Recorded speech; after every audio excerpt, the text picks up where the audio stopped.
Hello. I didn't see you there. I am here to review a book, which is fabulous because I love reading, and it's amazing. I'm going to be reviewing Frankenstein by Mary Shelley. It's really amazing.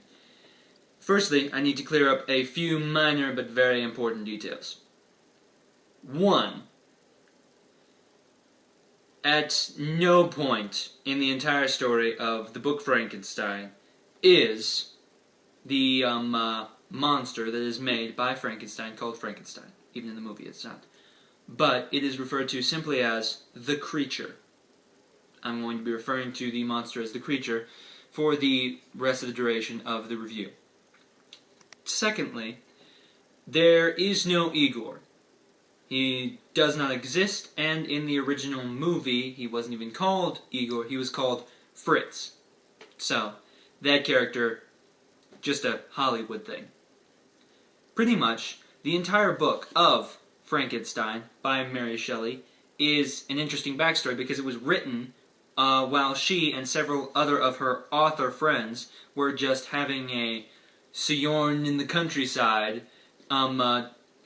They were just sitting around the campfire, telling stories, you know, like award-winning authors do, which is what they all were, and they sort of came up with the concept of a little competition to see who could write the best scary story.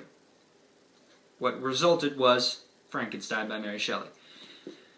Clearly enough said, she won the competition, because we don't even care what the other people wrote. The entire story of Frankenstein is written in a flashback. The entire story is a flashback.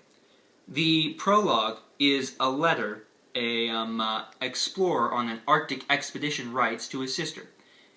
Pretty much the entire story is in that letter.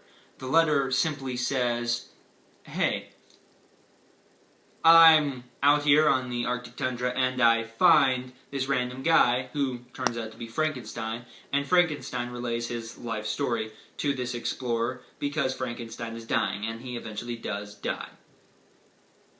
Pretty much, I'm not going to get into the overall plot, but I will summarize it briefly, and I'll try to do it in under 30 seconds. And go. Victor von Frankenstein, a scientist who is from Austria, I believe Geneva, wants to create life because it's just something he wants to do to prove he's the best at science, I guess. So what he does is, when he's at college, he just decides to ditch all of his classes for about a year and spend the entire time in his apartment making Frankenstein. He even himself admits in the novelization that he has no idea why he decides to make the creature 8 feet tall and stronger than everyone else. P.S. He does not raid any graves. Since he is studying to be a scientist/medical student, he has access to a bunch of cadavers, which he just uses those. So, he makes the creature comes to life. The creature says, hi, and then Victor von Frankenstein freaks out, runs away home, and spends the next 2 to 3 months in a mental breakdown paranoid state.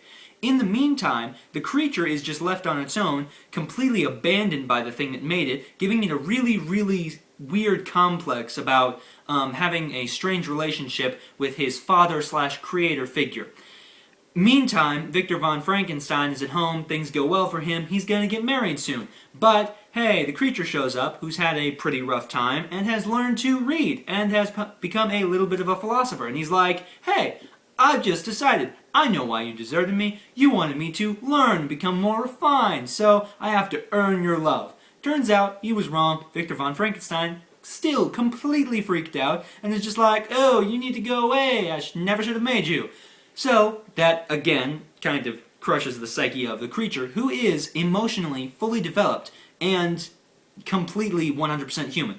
So, in the end, to get back at his creator, who has taken every form of identity that he could have granted the creature away from him, the creature threatens to kill everyone that Frankenstein loves if Frankenstein doesn't give him a mate, so he can procreate his own race of super people? But, of course, he refuses because Victor von Frankenstein doesn't want to populate the Earth with monsters. pretty much the book kind of portrays Victor Frankenstein as being either a bad guy or just a really big generic jerk. But, of course, he refuses, and the creature, true to its promise, kills everyone that Victor von Frankenstein held dear. So, in the end of his life, Victor von Frankenstein has chased the creature around the world, trying to find it and destroy it, because it is his responsibility to destroy this evil that he brought into the world. And that's where we find him in the Arctic tundra. He has followed his creature out here, and he is trying to kill him when he is found by these Arctic explorers, nearly dying of hypothermia, and he later does die. But at the end, the creature shows up in the ship where Frankenstein was, and the guy who's writing this letter sees him and is like, holy crap, this guy's not crazy, it's actually real. And Frankenstein just said, and the creature says, wow, Frankenstein's dead. Huh, I'm gonna leave now. Bye! And the book ends. So, pretty much, the ultimate kind of message of Frankenstein is pretty much a reiteration of the novel Paradise Lost, asking, what if God did create mankind and just abandon them on this planet to just let us fight it out and see what life really means for ourselves? It's a very cynical and ultimately dark sort of gothic view of life and its existence. But, of course, the total answer to that question is 42. But, the ultimate thing that we take away from Frankenstein is just because you can make something with science does not always mean you should. This has led to speaking about genetically modified organisms and foods, and talking about plants that we've grown with steroids to be massive size, calling them, jokingly, Frankenfoods. This book has multiple applications in modern times because science continues to expand, and we are still left with the question Mary Shelley put so eloquently in her novel: just because we can do something does it mean that we should? So, Frankenstein, really great book. I rate it a 9 out of 10, and pretty much I would have to say that this novel is wonderful, and although slightly dark, not as scary to me per se as it was thought-provoking. And furthermore,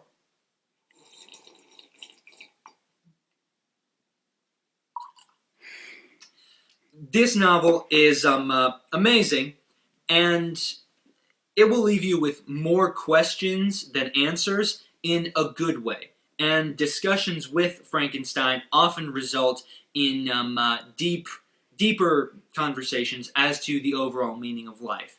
So, final summary: great book, awesome, 9 out of 10, read it, do it.